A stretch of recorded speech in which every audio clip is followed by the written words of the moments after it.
Om Sahana Bhavatu Sahanau Bhunaktu Sahaviryam Karavavahai Tejasvinavadhitamastu Ma Vidvishavahai. Om Shanti Shanti Shanti. Hari Om Shri Gurubhyo Namaha. Hari Om. वसुदेवसुतं देवं कंसचाणूरमर्दनं देवकी परमानन्दं कृष्णं वन्दे जगद्गुरुं कृष्णं वन्दे जगद्गुरुं. Can everybody hear me? Okay. So it's been 2 weeks, so got a little bit, in case you guys forgot, just review quickly. We were on verse 7 and we had gone in detail of what it is, but we had not yet read Swamiji's commentary. So that's where we were in Bhagavad Gita, chapter 4, verse 7. So basically, this is a very famous verse. It tells you why Krishna Bhagwan takes avatar, and we went in detail what avatar is and all. And whenever there is a dharma ki hani hoti hai, hani means, it becomes less. It is never a time on the earth that will completely disappear.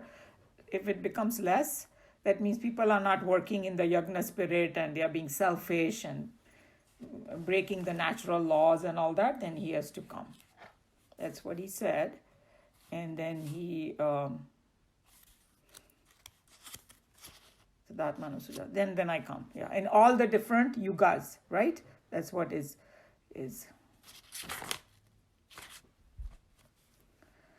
So shall we read now? Since we already spent last, and it's all recorded anyway. If somebody forgot, can go back on it. So, Meeraji, would you like to read Swamiji's commentary? Okay. Yeah. Umaji, let's go ahead, start with the 7th, and you can read the shloka as well. So we will just, okay. That would be nice just to start again. Okay. Thank you. Sure. Yada yada hi dharmasya glanirabhavati bharata abhyuthanam dharmasya tadatmanam srujamyaham. So, is anything else you want to discuss before we read? Okay.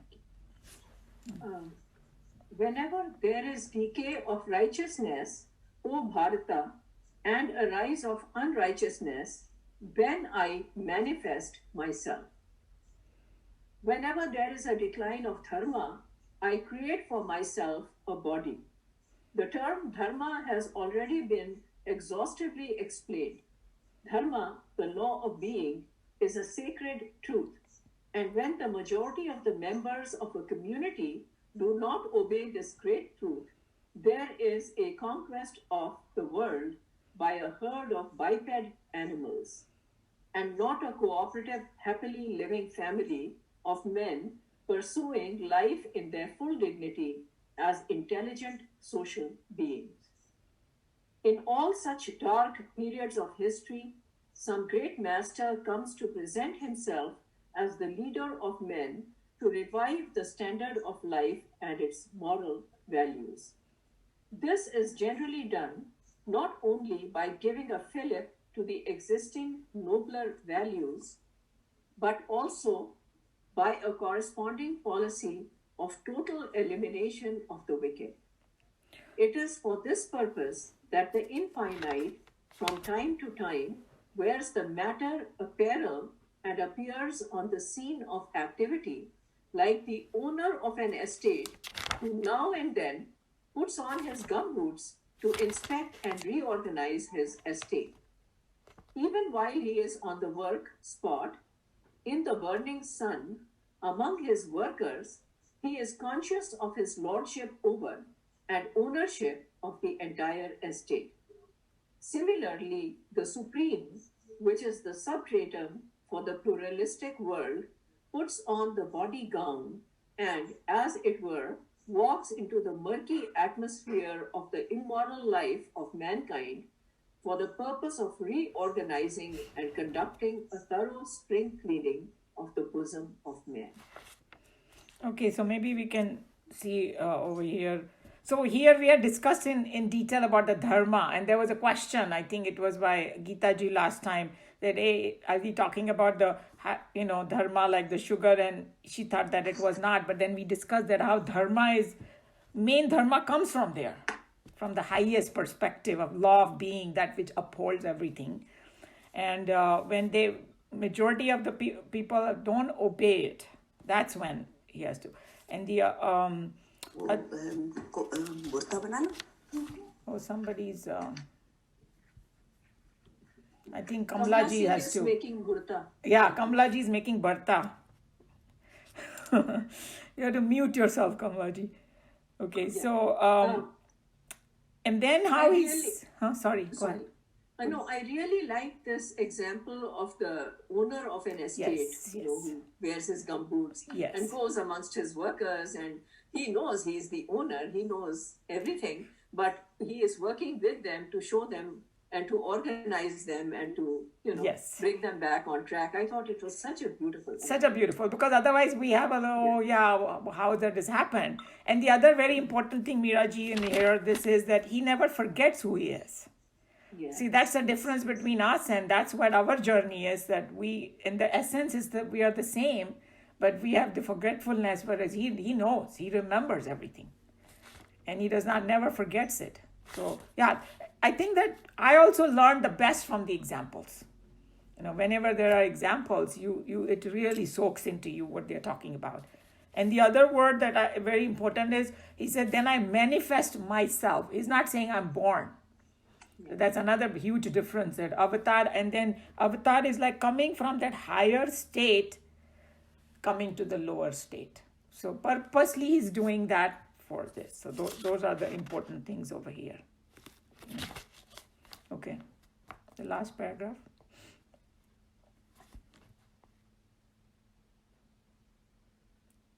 Oh, we can hear you. You're muted. No, did you want me to continue? Oh, you don't have the last paragraph, because I have one more paragraph in mind. It says in the descent of God explained here. Yeah, okay, all right. It's on the next page. I'll read that. Okay. In the descent of God explained here, it is very clearly said that the Lord takes upon himself a body projected for the purpose by himself, and that he reserves for himself the divine freedom to be in it and yet not of it. Thus I manifest myself. So those are some loaded words in there, that he is like, he's a master of it.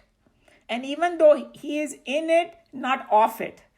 I mean, उनसे उनका कुछ वैसे संबंध नहीं है. And I think that Swamiji uses these words later on in other chapters called relationless relationship. And we have to do little chintan on this, little contemplation of what that means. It's like a wave and ocean. They have, ocean has a relationless relationship with the wave, in a way that whatever happens to the wave, the ocean doesn't get affected by it. That's what in essence it means. So we have to, these are concepts that takes a little while to soak in, but at least if we know the words, we will remember them and kind of churn upon it. Any other comment, question, or anybody want to add anything in this? Umaji, I like the projected for the purpose by himself. See, when we come, we don't know our purpose. We are here. Okay. And yet he says he knows why he's here, why he's taken the avatar. So I like that part of it as well in the last, paragraph that we talked about. True. And that's the difference between our birth and the avatar, is exactly what you said. Yeah.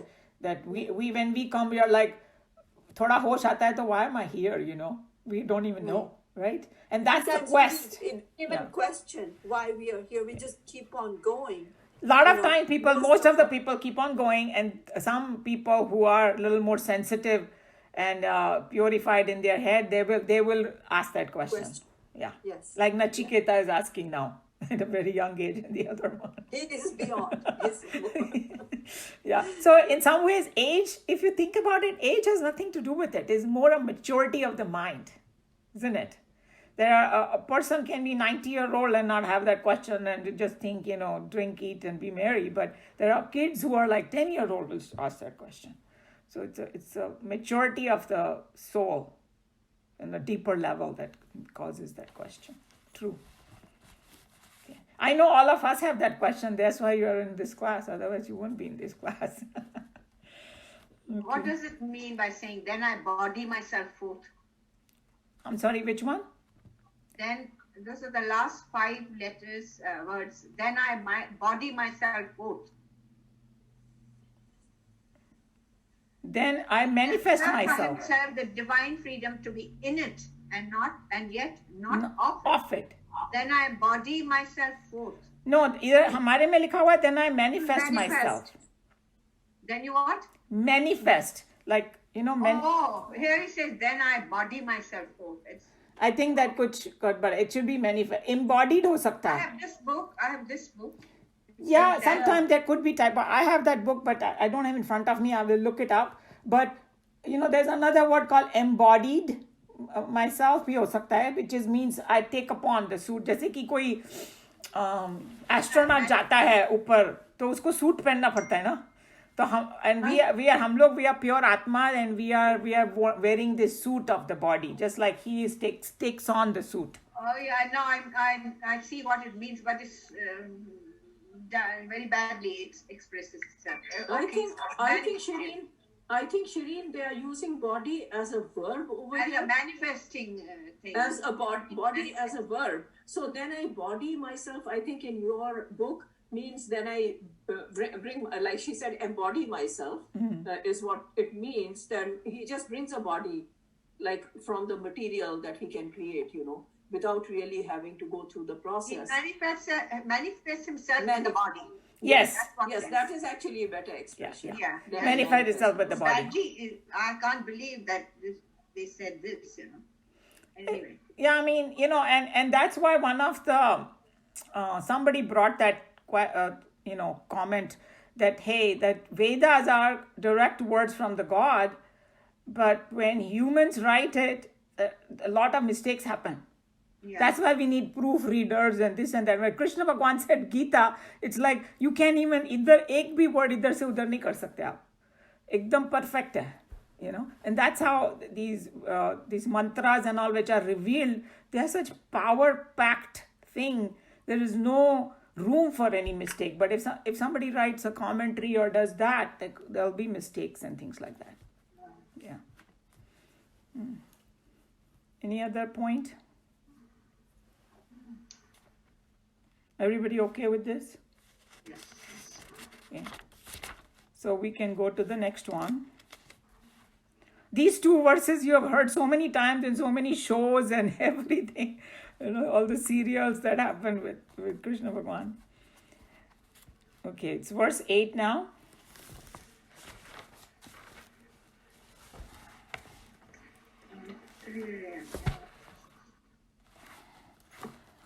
परित्राणाय साधूनां विनाशाय च दुष्कृतां धर्म संस्थापनार्थाय संभवामि युगे युगे. So now in this one, पहले तो उन्होंने बताया पिछले वाले में 7th में कि why does he come? Now he's going to tell you after he comes, what is the purpose? What does he do? That's what he's telling you in this. So there are 3 things he does. One is he protects the good people. And here the word is used sadhu. So हम लोग साधु सोचते हैं कि कोई ऐसे क्या बोलते हैं बाहर बैठा हुआ है घर बार छोड़ के उसको साधु हम लोग बोल देते हैं. पर actually साधु का मीनिंग है a good person. A person who follows the dharma and he's follows the goodness. That's a sadhu. So उनको protect करते हैं वो. And obviously उनको प्रोटेक्ट करेंगे तो उसका एक साइड इफेक्ट भी होता है कि he has to, it says destroys the evil, but here it has several different meanings in it. Sometimes it does it according to the need. There are some people who have some bad tendencies in them, which are a little harmful for them and outside world. Sometimes he will destroy the tendencies. He doesn't have to destroy the person completely. because if the tendencies are gone, then, the person becomes good anyway. So we have so many incidences, even with Buddha, there was this, I don't know if you guys have heard of that, अंगुली माल करके एक डाकू था, है ना, उसका वो मार के लोगों की अंगुली बना के और पहन लेता, वो साधु बन गया, So there are so many transformations that take place when some great personality like that come like down.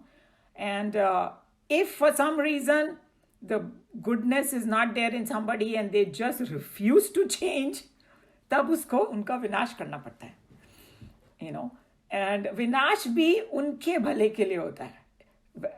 Not the thing, the way उसको destroy कर दिया वो हमेशा के लिए चला गया. It's almost like giving him another body, so that in the new body he have another chance to evolve. Eventually he will. And then the most famous examples are, the Ravan and Kumbhakarna were the doormen of actually guards hote the Vishnu ke.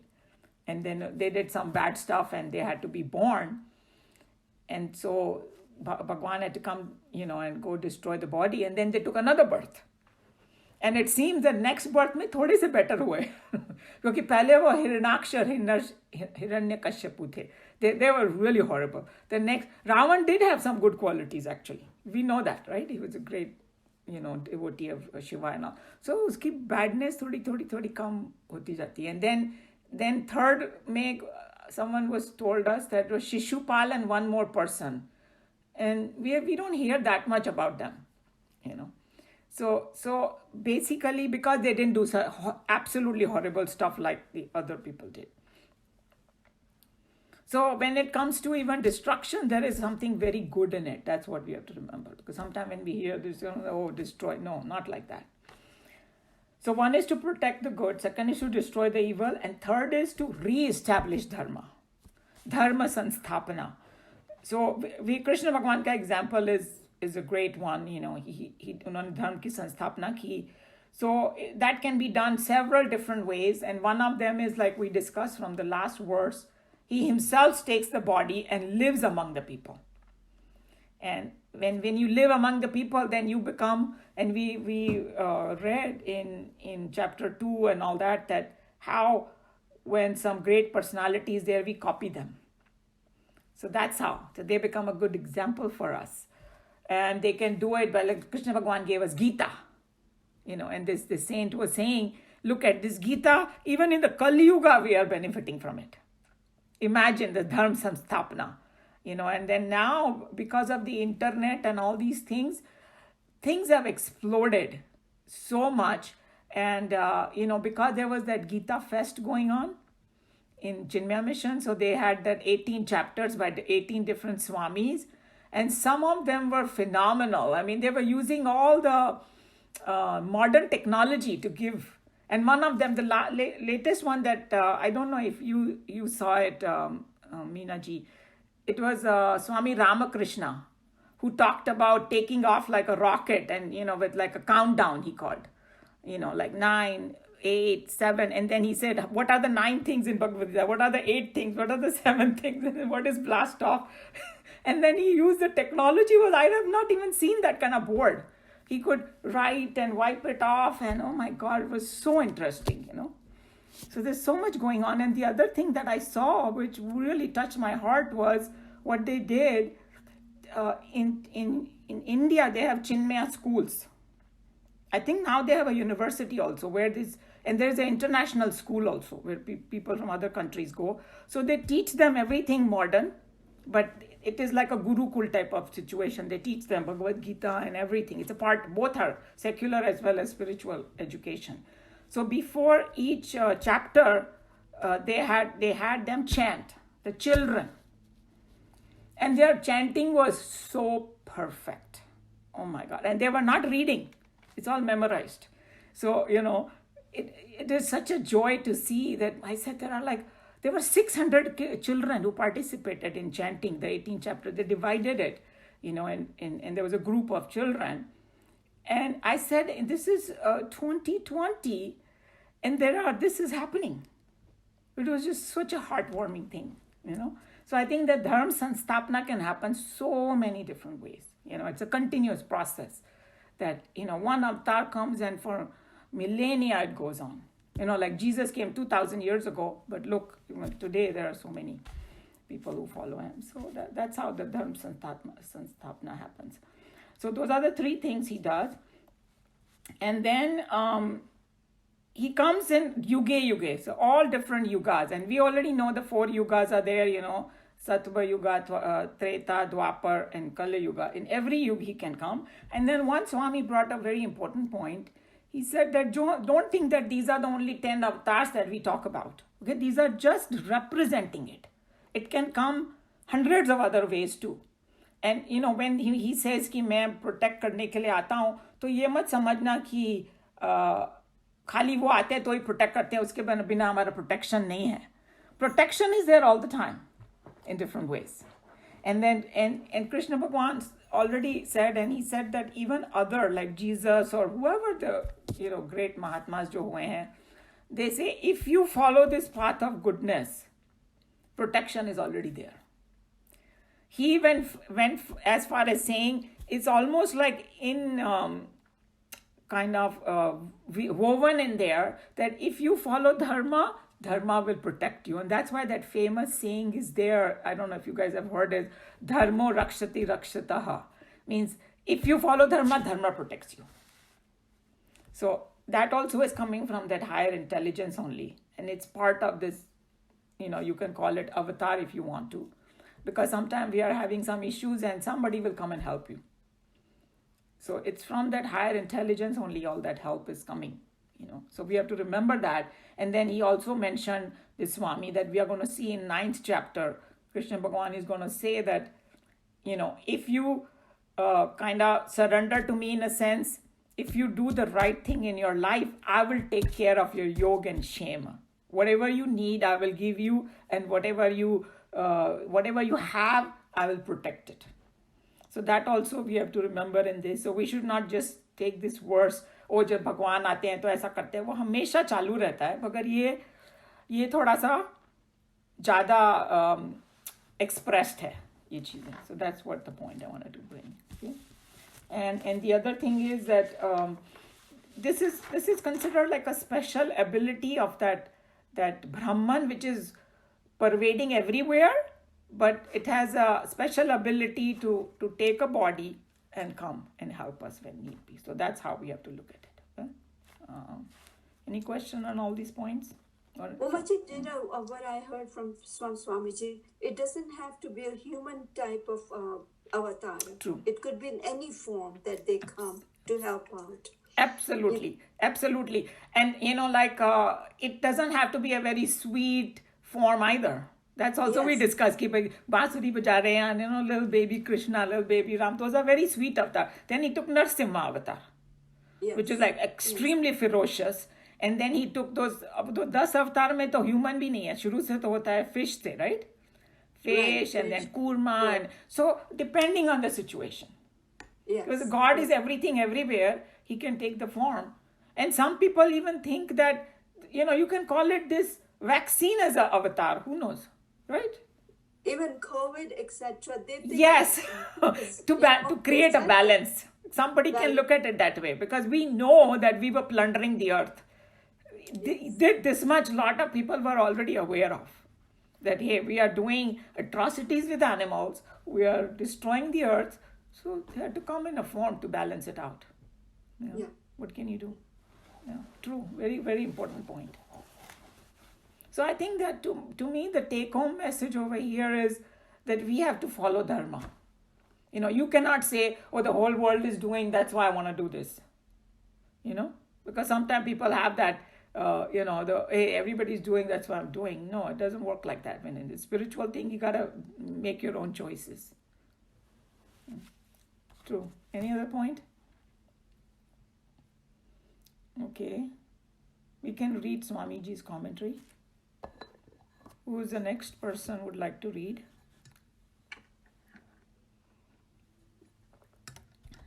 Hello? Sneha? Yeah. So they're saying the God, when he comes in full avatar, then he's then also it doesn't really come in full of that, because Krishna really didn't, he appears as a human being, he only comes in a condensed form, and then he only shows his true spirit to some people. Same way also saints, and all our Munis and Ramakrishna and Paramhans and everybody, Sadhguru and all that, they all come on the earth to help us only as the spiritual aspirants. So some may have a later degree of realization, some may have a smaller degree of realization. So they all come on earth to help us. So that's why God comes, the gurus come, saints come, all to help us in our spiritual evolution. And then, you might even get a person like you're going in the Himalayas, there's no human being. Sometimes a dog comes and you just fly there. Follow the dog. Yeah. There also comes like this one, mini avatars only to help you out. True. Yeah, very good point. True. And sometimes like in our study group, one time somebody asked, hey, what about those people who just sit in the gufa, and they're not doing anything for the world? So our teacher said, who said they are not doing anything in the world? They are meditating and sending a good vibration. उसी से तो दुनिया चल रही है. हम लोग तो सब उल्टा सुल्टा करते रहते हैं. उन्हीं के तप से चल रहा है सब. So we don't think about it, but now, like we know that the vibrations are a huge thing in this world, to spread a good breath. So if somebody actually sits and connects with the higher, you are not only doing service to yourself, you're doing it for the whole humanity, And now they have proven. And, somebody sent this morning, just before the class, I saw some little boy was doing a basuri and how those cows came around him, One of you sent it. I don't know now. Maybe Premji sent it. After the class, you go and see. And it's about 50 to 60 cows all came around him. No, I didn't send it, but I saw it. Yeah. It is a sweet. I said, wow. That's why they say Krishna Bhagwan Basuri bajate the, because there is something in it. The sound. And the guy must be doing it with a lot of love and in his heart, obviously. And the cows can feel it. Yeah. It's just amazing, So good vibrations are very important too. Good thoughts, good vibration, it all helps humanity. True. Good points, Neha. Okay. One comment here. When we were talking about Vedas, that, Vedas were written by human beings and there can be some, interpretations might not be as it should be. But those Vedas were written by highly evolved souls. No, wait a minute, Kamlaji. You got totally confused. What you have? Vedas are not written by humans. Yeah, Vedas are aparushoy. We have done this many times. Vedas are by mantra drishta, the people who are in their meditation. That's why there are no mistakes in it. But I'm saying when you write commentaries on it. Oh, commentaries. Okay. Yeah, this fact. Our class should know it 100% because it's going to come in Kathopanishad also. Now in the next verse, that why did Nachiketa ask Yamraj to give him the knowledge? Because there is no other proof in this world about that Atma except. And then we had discussed that how only the person who has manifested the world will know what it is. You and I are not going to know it. And I gave the example also in the previous classes that how only a manufacturer can give you the manual. If I buy a equipment, I cannot write the manual. I don't know. That's why Vedas are so important, and they are not. So even one of the Swamis, he discussed about it that in the academic world they like to give it some authorship, but Vedas you cannot give authorship to anybody. And he said that even जो तो मंत्र दृष्टा वाले जो हैं वो खुद claim नहीं करते हैं कि भाई I wrote it or something. And even for Ved Vyas ji, we just say he compiled everything. It never said that he wrote it. If we are saying he wrote it, we are saying it wrong. So that's what it is. Kamlaji, you are right, but I don't misunderstand. I never said that. So that's a huge mistake if anybody's understanding it that way. Okay. Everybody's clear about that, right? About Vedas, that how it's a revelation by the higher. Yes. Yeah, okay. So, any other thing? Confusion, comment, question? Umaji, I could continue reading because it's this is connected with the previous Yeah, chapter, sure, if that's sure. okay. Absolutely. All right. You have to make up for all those missed ones too. So that's good. My pleasure, always. For the protection of the good, for the destruction of the wicked, and for the establishment of righteousness, I am born in every age. It is quite evident that the infinite cannot project itself forth unless there is some desire. The state of desirelessness is but the state of actionlessness. Without some equipment or the other, electricity cannot, of its own accord, manifest itself. Similarly, the Supreme cannot and need not project out into a divine or an undivine form as an immortal omniscient God or as a mortal foolish ego unless there is some desire or the other to precipitate the manifestation. A super-saturated solution, if left alone, undisturbed, can carry its extra quantity of crystals in itself. But the moment a minutest particle of the same substance is thrown into that beaker, immediately all the extra crystals get thrown out in crystal form. Similarly, the dynamic supreme, the womb of infinite potentialities, cannot bring forth any form or forms unless there is an intention. It may be divine, it may be good, it may be bad. So here he's talking about a technical issue, that about his manifestation, that उनमें भी desire उत्पन्न हुई इसके लिए वो आए, लेकिन उनकी desire divine है. He wants to help the world. हम लोग आते हैं अपने कर्मों से बंधे हुए.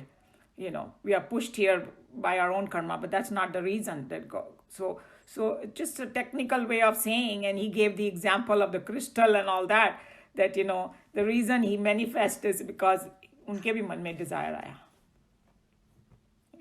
The desire that made Can the it be Supreme- only God's desire? It could be also human beings, multitude of people's desires that God takes form. See, when you say those are, you can see it any way you like, because the if everybody is having an issue, God is everywhere. It's not like he can't see anything. And somebody also said this way. Okay, very interesting point you brought, Sneha, that जब जरूरत होगी तो God अपने आप ही आएगा.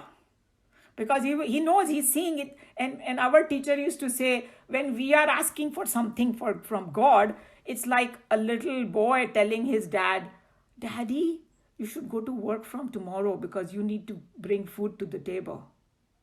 The dad already has that anxiety to do that. See what I'm saying?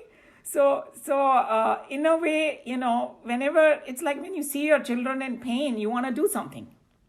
That's what it is over here. That makes sense? Yes. Yes. Umaji, okay, the very first sentence, it is quite evident that the infinite cannot project itself forth unless there is some desire. So let's going back to a very essential thing, that it's his play that the world is there, right? From the very start, the desire to bring up, to put his Leela or play, that this was created. So I took it personally as the very top, at the very, if there is just consciousness alone, it's simply there. There's nothing, okay? It's just, you cannot define it because it is alone. In order to bring out the, this world or whatever, it's his Maya. So it started with that for him to come out to this way. So it is quite evident that the infinite cannot project itself forth unless there is some desire to start off with. Is that correct? So I know what you're saying, and those are the question, it comes back to the question like, why was this world created, kind of thing. That kind of question, it comes, right? And those are, there are hundreds of different answers to that, and whatever satisfies somebody, because there's no perfect answer for it. But because I'm doing the translation, of this Bhagavad Gita, and Swamiji's, some concept he has explained it so brilliantly. So the latest one that I did, I think it was in chapter 9, and this is how he explained. He said, okay, look at the ocean, and we see the waves, right? Waves dikhai de rahi hain. As far as ocean is concerned, it does not need the wave. Okay, it's just that when the wind crashes on the surface, it creates disturbance, and the waves are created, and the wave thinks, oh, I am so great, I am so big, but it is nothing but water. There's a slight disturbance that has happened, and then it subsides, and disturbance, that's called waves. So he's saying that the same way in the Brahman, disturbance of desire happens. He put it so beautiful. Look at the comparison he did. Disturbance of desire has happened, thoda sa gadbad hua, phir subside ho gaya. But the ocean itself does not need that. The same way the Brahman is, complete in itself. थोड़ा सा ऊपर से disturbance हो रहा है जो हम लोग को ये संसार महसूस हो रहा है. But actually, in the essence, it is water only. Right. Yeah. Right. So because even the second sentence says that the state of desirelessness is but the state of actionlessness, and if there's no action, it's oneness only. Yeah, because true. That's it. Yeah. So looking at it that way, the disturbance took place. In the whole thing. I read in every line. I read that, coming out, and without some equipment or the other electricity. Okay. Similarly, the Supreme need not project out into divine or undivine form as immortal omniscient. Okay. So that's what it is. Unless there is action, these things cannot have happened. True. Okay. True. So it's just and the other thing I wanted to say is that when we look at the whole universe, whatever physically we can see, we think this is it. But on this earth itself, our equipments are so limited. हम लोग को तो हवा भी दिखाई नहीं देती है. वो भी हम लोग को महसूस होती है सिर्फ, right? But जो जितने भी बाकी वो electromagnetic और फलाना दिखना, we may have equipments that pick it up. But imagine there may be so many other things out there too. So somebody was saying that, not somebody, I think in chapter 11, when Krishna Bhagavan is talking about, or maybe 10, he says that this universe is just a very small part of me. So whatever we see physically, it's a very small part. Because the other thing is so vast, we can't grasp it because our equipments are extremely limited. Too. That's why we need the Vedas. That's why we need, because it shows you how to transcend all these things so that you can experience that, But I also had another section of Swamiji's commentaries, and he has done this video. That's how they made that app that I'm translating. And he also said a few other things. Something was there in my mind. Anyway, it slipped my mind. I'll come back to it if I remember, because I'm doing 2-3 different things right now, getting mixed up. But everything is related. So I'm also gaining a lot from there. The concepts are getting more clear, And that's why I urge you that you guys, if you can listen to his little talks, it's only 2 to 6 minutes max, every day. But he has taken the highest concepts and simplified it in such a way that you will get it more deeper. And whatever we are studying, it'll really help you because it's helping me, That's why. Thank you. All right. The desire that made the Supreme assume the divine form of Krishna, the enchanting cowherd, the blue lover of all, is here explained in Vyasa's own words. In the stanza, Vyasa makes Krishna confess his initial desire that caused his manifestation.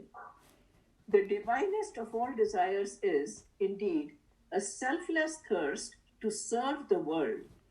But all the same, it is a desire. In order to protect the good, when the Absolute starts its godly career, it is the very necessity of Maya that he, the very Lord of delusion, Mayapati, has to take upon himself one more added mission, destruction of the wicked. So he's just saying that, and like one of the Swami made even a joke. He said that this he actually comes for the good people over here, on this earth, because people crave to have that companionship with the higher. That's why he came.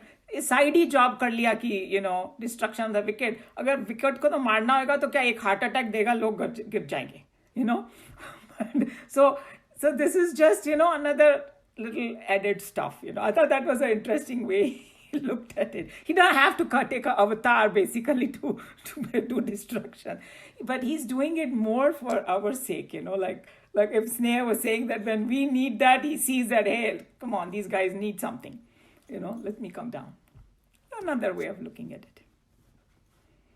The divinest of all desires is, indeed, a selfless thirst to serve the world, but all the same, it is a desire. In order to protect the good, when the Absolute starts its godly career, it is the very necessity of Maya that he, the very Lord of Delusion, Mayapati, has to take upon himself one more added mission, the destruction of the wicked. Sorry, I just... Yeah, I was someone... That's fine, no problem. I think God wanted us to remember this nicely, so he did it. Okay. Okay. Here, destruction is not annihilation of the individuals as much as the removal of the wrong tendencies in the individuals. It is a process of refitting the wardrobe wherein some old clothes are irredeemably spoiled and have to be eliminated in order to make more space for newly made and other refitted items. Similarly, prophets, when they come, they encourage the good. Sometimes they rejuvenate the bad and often eliminate the poisonous specimens from the garden of life. See, Swamiji really says in such poetic language, Yeah. This much Lord Krishna was compelled to explain about himself because it was perfectly evident that Arjuna was blissfully unaware of the true divine nature of Krishna. The line of arguments adopted by Arjun in the opening chapter, I-30 onwards, to justify his conduct in his friend's eyes would be meaningless if he did not, in fact, believe that he was addressing a human being. It would, in such a case, suggest that Arjun was an utter atheist who would not rely for his victory upon his divine companion. All the same, when Krishna comments upon Arjun, characterizing him as a non-cavalier, a friend and a devotee, deserving his assistance, Arjun appeals to Krishna with a childlike simplicity. Do teach me, I am thy disciple. This was undeniably an attitude of profound respect, but by no means an indication that Arjuna treated Krishna as God Almighty himself. So he's just bringing that point again, that before this chapter 4, Arjun had no clue that the Brahman has taken an avatar. He just thought he had a lot of respect for him. He knew he was very wise and all that. And then here Swamiji is just saying that had he known that he was an avatar, he wouldn't be अपना इतना explanation नहीं दे रहा होगा वो time पे, right? But that's what it is. And then यहाँ पर this non-cavalier is the person who doesn't raise irritating and trivial objections. That's what where we have talked about it, that Krishna Bhagavan always says that I'm teaching you because you don't cavil at me, because a person who doesn't have Shraddha and who just finds small faults, the person is not going to learn. That's what it is. That point is brought back over here. Okay. And then I just wanted to tell you that here Krishna Bhagavan expressed, who he is, but the true form he saw only after Krishna Bhagavan showed him the Vishwaroop. उसके बाद जो उसका अर्जुन की हालत हुई ना, एकदम different है.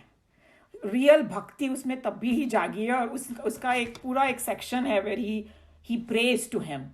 And वो prayer means you can just see the humility, the awe, the bhakti, वो फूट के बाहर आ रही है. पहले तो वो आर्ग्यू कर रहा था ना, और अभी थोड़ा सा पता चला, अभी भी फुल फॉर्म नहीं मालूम है, he kind of introduced him. He still had a doubt, hey, how can that be and all that. But so in our spiritual journey, when we talk about bhakti, true bhakti cannot come until we keep learning of who God is. To the extent we will know who God is, bhakti will automatically come in our heart. So you cannot tell somebody, oh, go and love this person. We know in the worldly sense, it doesn't happen. It has to flower from within, So I thought I'll bring that point. Okay. Can I ask you something, please? Of course. In all this, it seems like Avatar, it takes place. Now let's take it to the personal level, to I-ness, to me, just to me. So is it, when we talk about Avatar and he takes a new wardrobe, he makes them take a new wardrobe. But in reality, when we talk about it, about our vasanas, right? And they are, when we are finished with this, we're still left with more vasanas and take another birth. So if we relate this to that, can we relate it to that way also? Actually, very interesting point you brought. So this is what is, you literally went to the verse 9, the next one.